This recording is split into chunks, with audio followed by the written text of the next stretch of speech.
नमस्कार मंडळी, आज माझ्या कॅन्टीनसाठी मी बनवले होते व्हेज कटलेट. व्हेजिटेबल कट केल्या आणि बॉईल केलेले बटाटे होते, त्याची मस्तपैकी स्पायसी अशी भाजी केली आहे. आणि हे कॉर्नफ्लॉवरचं पाणी घेतलं आहे, त्याच्यात डिप करून मी रवा दोन्ही साईडला लावून घेत आहे. एका साईडला करून ठेवते आणि नंतर मी ते शॅलो फ्राय करणार आहे.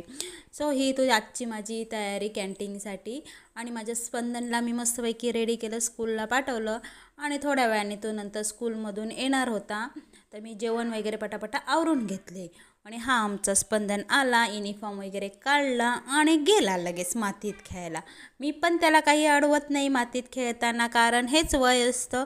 आणि आम्ही पण लहानपणी मातीतच खेळत होतो. तर टी व्ही मोबाईल ह्याच्यापेक्षा हे आपलं बरं. मी तिथेच असते, बघत असते काय असतं, जाऊ दे, ही एक ॲक्टिव्हिटीज आहे म्हणायची आणि त्याला करायला द्यायचं एन्जॉय.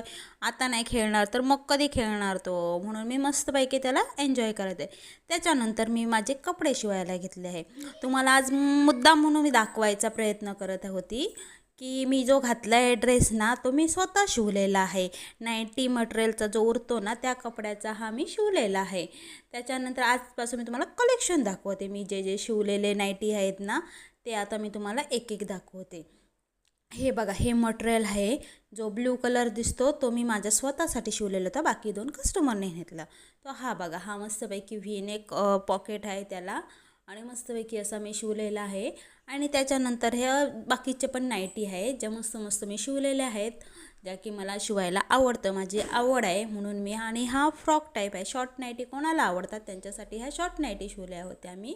त्या पण कम्फर्टेबल वाटतात, कोणाला नेक वेगवेगळे डिझाईनचे पाहिजे असतात, म्हणून हे डिझायनेबल असे नेक आहे. मी ते नेटवरतीच बघून शिवलेले आहे. मी कुठे क्लासला ट्युशनला वगैरे कुठेच गेलेली नाही आहे. कोणाला आलिया कोड असं काय लोकांचं काही काही असतं. सो मी तसे त्यांना शिवून दिलेले आहे. कोणाला फिडिंगसाठी पाहिजे जातो. आता मी जो घातलेला होता तो ब्लॅक ह्याच्यातलाच मटेरियल होता. चला तर, आणि मग तुम्हाला सांगायचं काय होतं की असं शिवल्यानंतर मला बरं वाटतं. कस्टमरही येतात, थोडे पैसेही माझ्याकडे सेव्ह राहतात. त्याच्यातच लहान मुलांचेही मी शिवते, टोपरी, लंगोट, झबले, गोड्या छोट्या छोट्या मस्तपैकी टॉवेल असतात कॉटनचे, ते हे बघा मी पायपिंग करून मस्तपैकी असे शिवत आहे.